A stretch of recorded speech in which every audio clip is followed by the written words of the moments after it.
골로새서 3장 12절부터 14절까지의 말씀을 다 같이 봉독하시겠습니다.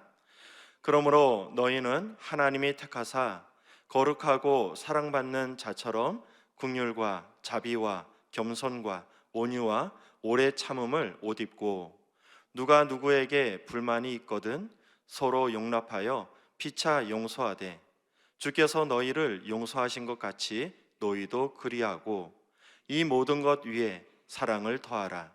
이는 온전하게 매는 띠니라. 아멘.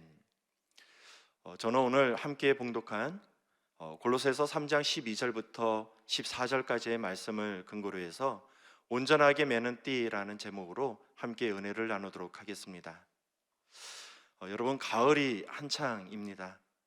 이 거리마다 이 빨갛게 노랗게 단풍들이 많이 들어져 있는데요, 가을이 참 좋은 것 같습니다. 그런데 안타깝게 오늘 날씨가 4도 정도 되더라고요. 겨울로 향해 달려가고 있는데요, 좀 아쉽다라는 생각이 들었습니다. 요즘 환절기라서 그런지요, 일교차가 크고 있습니다. 이렇게 일교차가 클 때 건강에 더욱더 유의하셔야 되겠는데요, 옷을 든든하게 입고 건강 잘 챙기시는 저와 여러분 되시기를 주님의 이름으로 축복드리겠습니다. 자, 우리가 입는 옷은요, 이 두 가지 기능을 가지고 있습니다. 이 첫 번째 기능은요, 우리의 몸을 보호해주고 있습니다. 추위로부터, 또 더위로부터, 또 강한 자외선으로부터, 해로운 해충으로부터 우리의 몸을 보호해 주는 것입니다. 그러므로 우리가 옷을 든든히 입고 살아갔을 때 우리는 건강하게 살아갈 수 있는 것이고요, 또 안전하게 살아갈 수 있는 것입니다. 자, 그렇다면 하나님으로 믿고 살고 있는 우리는 어떤 옷을 입어야 하는 것일까요? 이 첫 번째 살펴볼 말씀인데요, 예수님께서 주신 옷을 입어야 합니다. 함께 따라해 보실까요?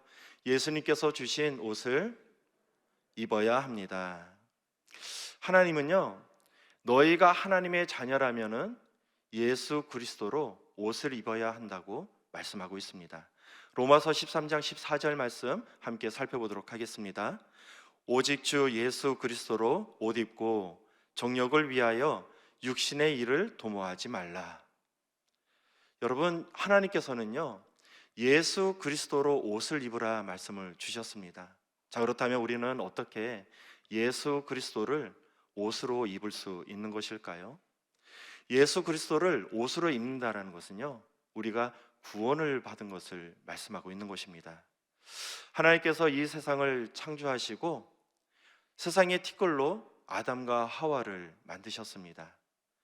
이렇게 티끌로 만든 아담과 하와를 하나님께서는 에덴의 동쪽에 동산을 창설하시고 거기에 두시면서 살게 하셨습니다.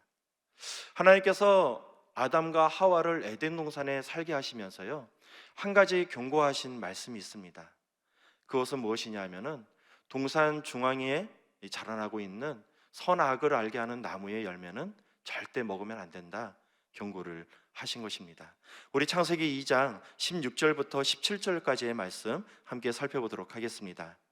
야훼 하나님이 그 사람에게 명령하여 이르시되, 동산 각종 나무의 열매는 내가 임의로 먹되 선악을 알게 하는 나무의 열매는 먹지 말라.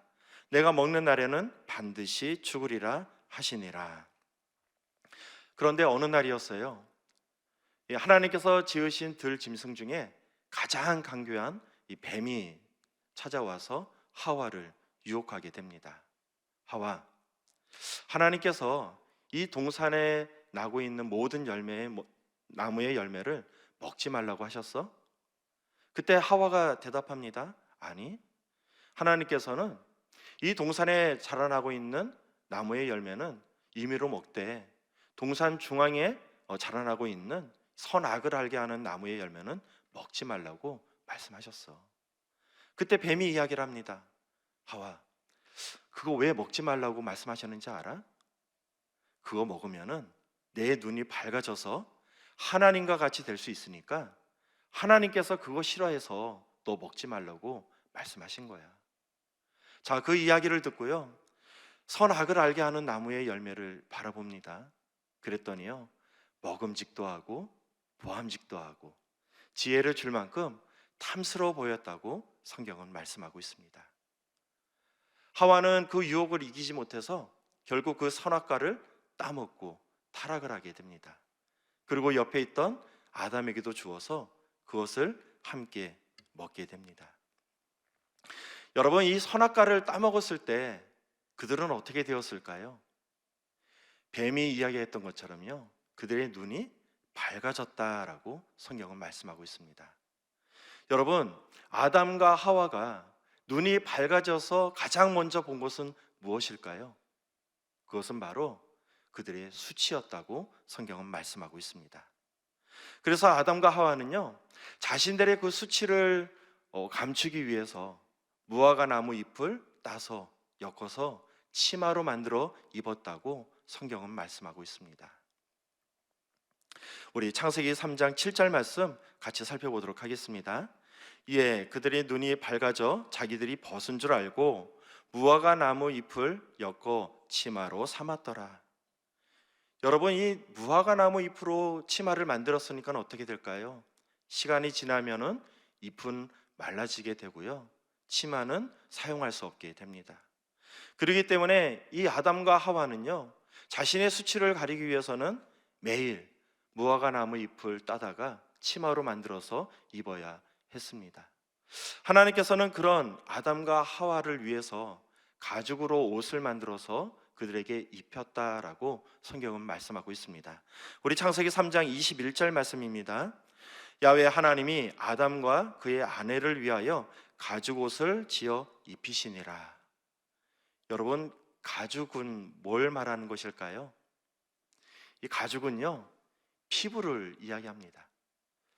하나님께서 가죽으로 옷을 만들었다라는 것은 무언가를 죽이고요, 그 껍질을 벗겨서 그것으로 옷을 만들어서 입힌 것을 말씀하고 있는 것입니다. 그렇다면 우리 하나님께서 죽이신 것은 무엇일까요? 그것은 바로 우리 예수님인 줄 믿습니다. 침례 요한이 침례를 받으러 오는 예수님을 향해서 이렇게 소리치고 있습니다. 요한복음 1장 9절 하반절 말씀입니다. 보라, 세상 죄를 지고 가는 하나님의 어린 양이로다. 예수님께서는요, 육신의 몸으로 이 땅에 오셨습니다. 그리고 죄를 짊어지시고 십자가에 달려 돌아가셨습니다. 왜 그러셨을까요? 그것은 바로 우리에게 가죽 옷을 입혀주시기 위해서, 그 당신의 가죽 옷을 입혀주시기 위해서 이와 같은 일을 하셨다는 것입니다. 예수님께서 입혀주셨던 그 옷을 통해서 우리는 우리의 수치를 가리게 되었습니다. 우리의 죄를 가릴 수 있게 되었던 것입니다.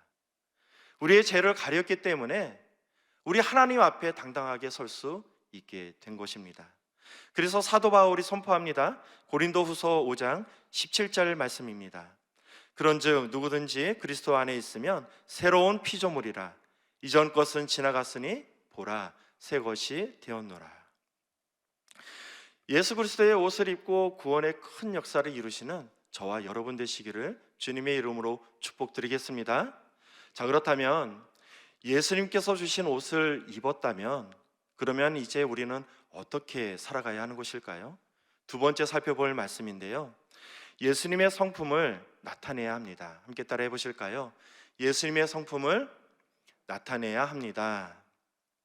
자, 옷이 가지는 두 번째 기능이 있습니다. 그것은 바로 정체성입니다. 옷은 누군가 어떤 옷을 입느냐에 따라서요, 그 사람의 신분을 이야기해 준다라는 것입니다. 이 간단한 예를 한번 들어볼까요? 거리를 지나가고 있는데요, 한 군복을 입은 사람이 지나가고 있습니다. 생전 처음 보는 사람입니다. 누구인지 알 수 없습니다. 자, 그런데요, 그 사람이 지나가는 것을 보면서 누구나 저 사람은 군인이구나 라는 것을 알 수 있습니다. 왜 그럴까요? 군복을 입었기 때문에 군인이라는 것을 알 수 있는 것입니다. 병원에 갔습니다. 많은 사람들이 있습니다. 이 머리는 헝클어지고 슬리퍼를 질질 끌고 있습니다. 혈색이 너무나도 초라합니다. 그런데 가운을 입고 있으면 누굴까요? 의사입니다. 키가 180 이상이 됩니다. 너무나도 건장한 청년 같아요. 그런데 교복 입고 있으면 누구예요? 학생이에요. 무엇을 입고 있느냐에 따라서 그들의 신분을 대변해 주고 있는 것입니다. 그러므로 우리도 하나님의 자녀로서 이 하나님의 자녀다운 옷을 입어야 된다는 것입니다. 자, 그렇다면 우리는 하나님의 자녀로서 어떤 옷을 입어야 하는 것일까요? 우리 골로새서 3장 12절 말씀 함께 살펴보도록 하겠습니다. 그러므로 너희는 하나님이 택하사 거룩하고 사랑받는 자처럼 긍휼과 자비와 겸손과 오래 온유와 오래 참음의 옷을 입고. 사도 바울은요, 우리가 입어야 할 옷을 예수 그리스도의 5가지의 성품에 대해서 이야기하고 있습니다. 긍휼, 자비, 겸손, 온유, 그리고 오래 참음의 옷을 입으라 말씀하고 있는 것입니다. 자, 그 중에서 몇 가지 성품에 대해서 함께 은혜를 나누도록 하겠습니다. 먼저 긍휼인데요. 자, 여기에서 나오는 긍휼이란 불쌍히 여기는 마음을 이야기하고 있습니다. 우리 하나님께서 우리를 불쌍히 여기셨기 때문에 우리를 구원해 주신 것입니다. 자, 그런데요, 오늘 성경 말씀에 나오는 긍휼은 이 헬라어로 스프랑크나라는 단어를 사용하고 있습니다. 스프랑크나. 그 뜻을 살펴보면은 창자 그리고 내장이라는 뜻을 가지고 있다고 합니다. 긍휼과 창자, 내장 서로 매칭이 되지 않는 것 같습니다. 그런데요, 고대 헬라 사람들은요, 이 사람의 마음이 어디에 있냐 봤을 때 창자에 있었다라고 이야기를 했다고 합니다. 그래서 헬라인들은 이 긍휼을 창자 또 내장이라는 뜻을 가지는 스프랑크나라는 단어로 사용했다고 합니다. 여러분, 진정한 긍휼이란 어떤 것을 이야기하는 것일까요? 진정한 긍휼, 그것은 창자가 끊어질 정도로 불쌍히 여기고 비통히 여기는 것을 말하고 있는 것입니다. 성경 말씀을 살펴보면요, 이 스프랑크나를 사용했던 몇몇 구절이 있습니다. 특히 우리 예수님께서 이 스프랑크나를 사용했던 적이 있었는데요, 사랑하는 나사로가 아프다는 소식을 들었습니다. 그리고 예수님께서 그 나사로를 향해서 가게 되는데요, 이 베다니로 가게 됩니다. 근데 예수님께서 도착하자마자 그곳은 한창 이 나사로를 장사를 지내고 있었습니다. 그때 예수님께서는 유대인들이 이 나사로가 죽어서 장사 지내는 모습을 보면서 그 눈물을 흘리며 애통하는 모습을 보면서 이 스프랑크나를 사용하게 되는데요, 요한복음 11장 33절 말씀 우리 함께 살펴보도록 하겠습니다. 예수께서 그가 우는 것과 또 함께 온 유대인들이 우는 것을 보시고 심령의 비통히 여기시고 불쌍히 여기사. 자, 여기서 심령의 비통히 여기시고 불쌍히 여기셨다라는 단어가 바로 스프랑크나라는 단어입니다.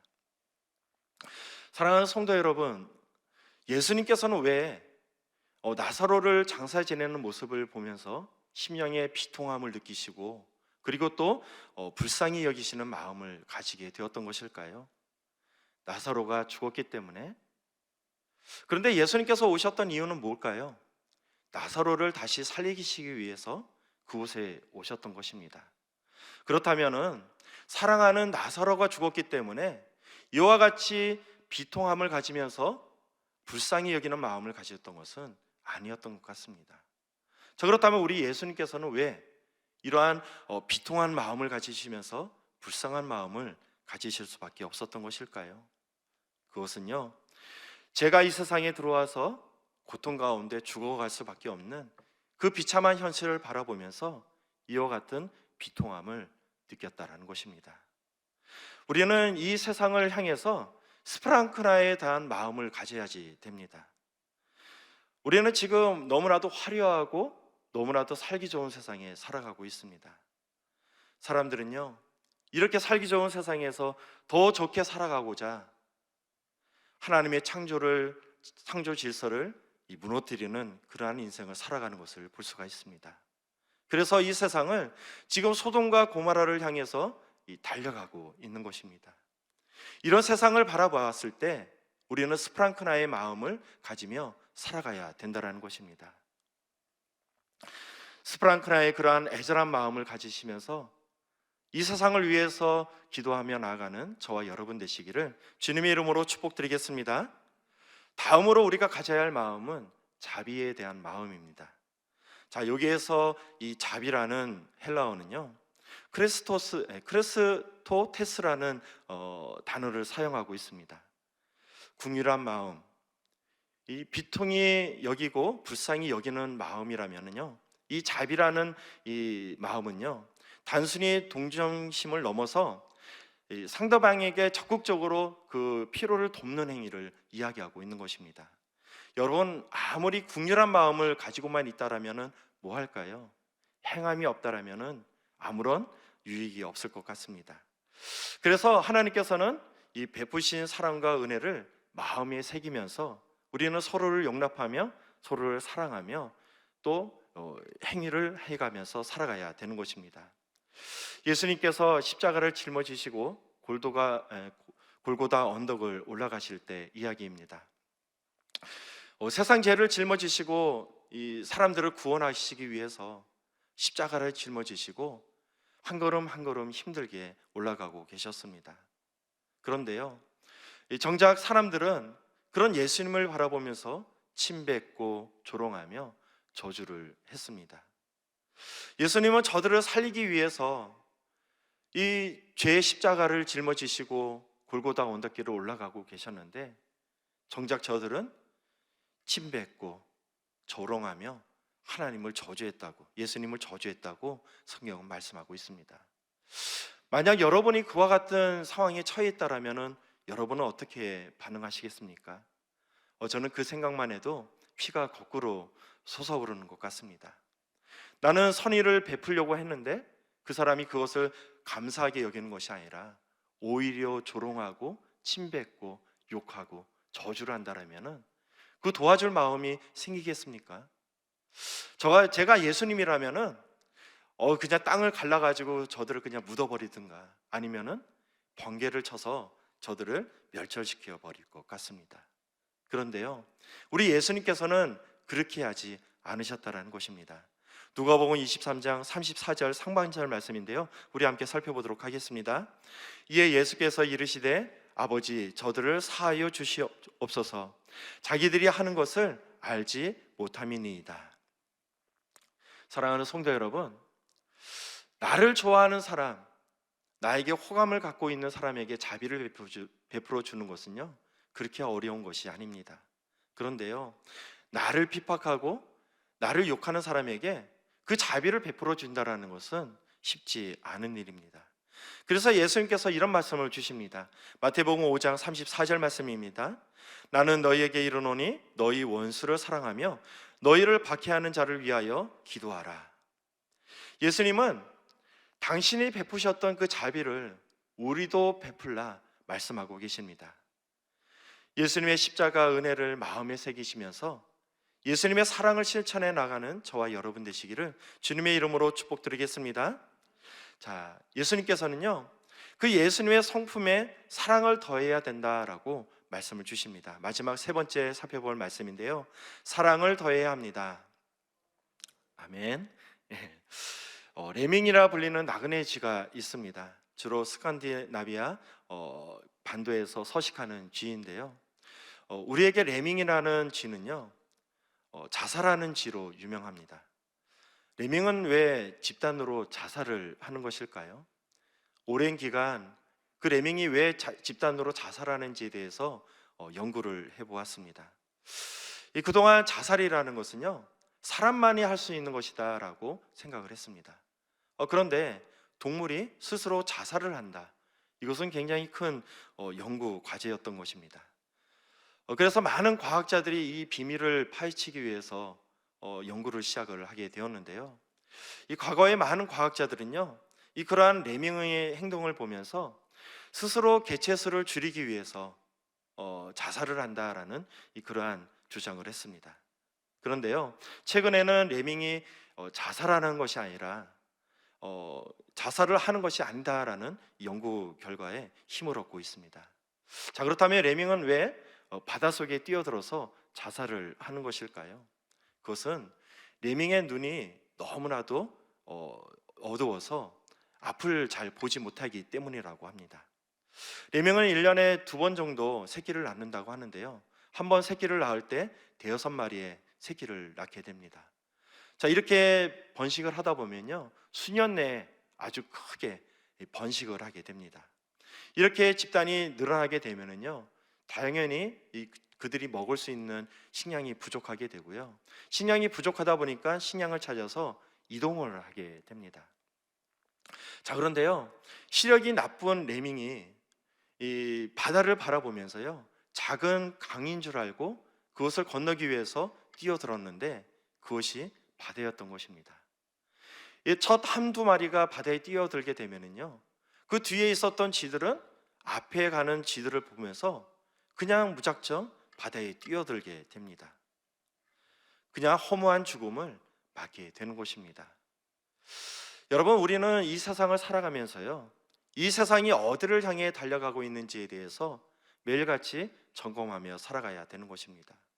진정 우리가 이 세상을 살아가면서 마지막을 향해 달려가는 이 시점에서 하나님께서 진정 원하시는 것이 무엇인가, 이것을 마음에 새기며 살아가야 하는 것입니다.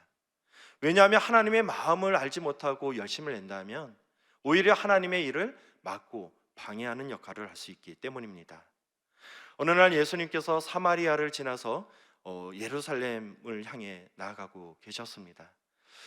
예수님께서 예루살렘을 향해 간다라는 소식을 들었던 사마리아인들이 예수님을 그곳으로 지나가지 못하게 막고 방해하는 일을 했었는데요, 이러한 모습을 보면서 요한과 야고보가 예수님께 이렇게 이야기를 합니다. 누가복음 9장 54절 말씀입니다. 제자 야고보와 요한이 이를 보고 이르되 주여, 우리가 불을 명하여 하늘로부터 내려 저들을 멸하라 하기를 원하시나이까. 감히 예수님께서 가는 길을 막고 방해해? 그래서 요한과 야고보는 불을 내려서 심판을 해야 된다 이야기하고 있습니다. 그 모습을 보았던 예수님께서는 야고보와 요한을 크게 꾸짖으셨습니다. 그들은 예수님에 대한 깊은 충성심은 있었지만 진정 예수님께서 뭘 원하시는지에 대해서는 깨닫지 못했던 것입니다. 여러분, 예수님께서 이 땅에 오셨던 이유는 무엇일까요? 그것은 죄로 죽어가는 사람들을 살리기 위해서, 세상을 구원하시기 위해서 육신의 몸으로 이 땅에 오신 것입니다. 그리고 세상 죄를 짊어지시고 십자가의 죽음을 선택하셨습니다. 그런 예수님께서 진정 원하시는 것은 무엇일까요?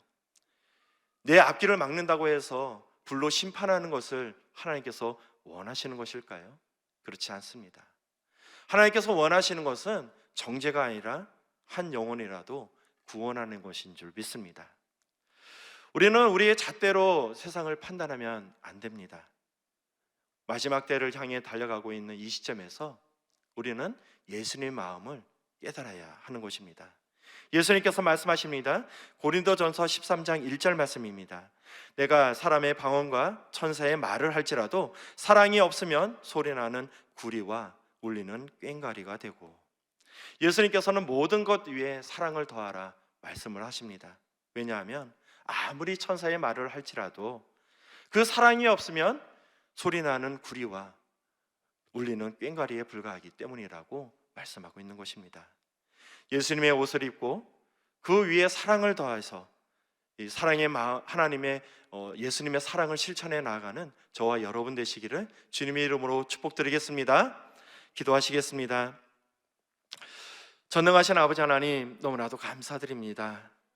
오늘 이 시간 우리 예수님께서 왜 이 땅에 오셨는지 그것에 대해서 다시 한번 마음에 새기길 원합니다. 이제 이 세상은 마지막을 향해 나아가고 있습니다.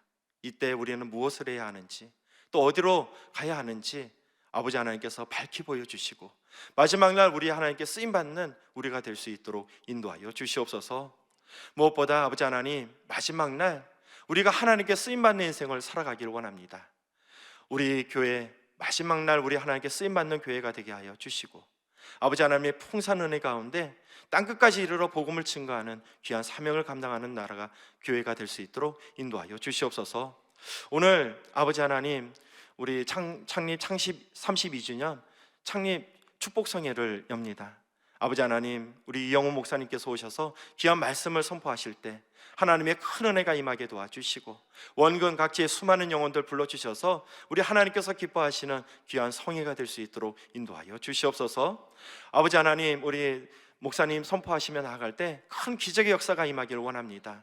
악한 영들이 떠나가는 역사가 임하게 도와주시고, 질병이 치유되는 역사가 임하게 도와주시고, 하나님의 거룩한 역사가 임하는 귀한 성회가 될 수 있도록 인도하여 주시옵소서.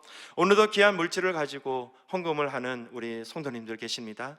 그 손길마다 우리 하나님께서 기억하여 주셔서 30배, 60배, 100배의 큰 축복을 더하여 주시고, 또한 오늘 새벽을 깨워 하나님을 예배하는 모든 성도님들 성령의 충만함을 더하여 주시고 함께하여 주시옵소서. 모든 기도 우리 구주 예수 그리스도의 이름으로 기도드리옵나이다. 아멘. 하늘에 계신 우리 아버지여, 이름이 거룩히 여김을 받으시오며 나라가 임하시오며 뜻이 하늘에서 이루어진 것 같이 땅에서도 이루어지이다. 오늘 우리에게 일용할 양식을 주시옵고, 우리가 우리에게 죄지은 자를 사하여 준 것 같이 우리의 죄를 사하여 주시옵고, 우리를 시험에 들게 하지 마시옵고 다만 악에서 구하시옵소서. 나라와 권세와 영광이 아버지께 영원히 있사옵나이다. 아멘. 귀한 말씀을 허락하신 우리 하나님께 영광의 박수 올려드리겠습니다.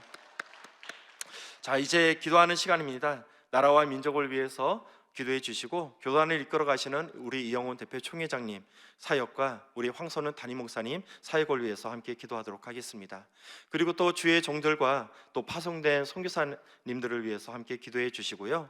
특히 오늘 기도해 주실 것은 우리 창립 32주년 축복성회가 있는데요, 좋은 일기를 위해서 또 성도님들 많이 참석해서 가장 복된 날이 될 수 있도록, 또 말씀을 전하시는 우리 이영훈 대표 총회장님의 영육간의 강건함과 성령의 충만함을 위해서 함께 기도하도록 하겠습니다. 그리고 이 축복성회 가운데 성령의 충만함이 임할 수 있도록 함께 기도하도록 하겠습니다. 그리고 각자 가지고 온 기도 제목을 놓고 우리 주여 삼창하시고 함께 기도하도록 하겠습니다. 주여, 주여, 주여.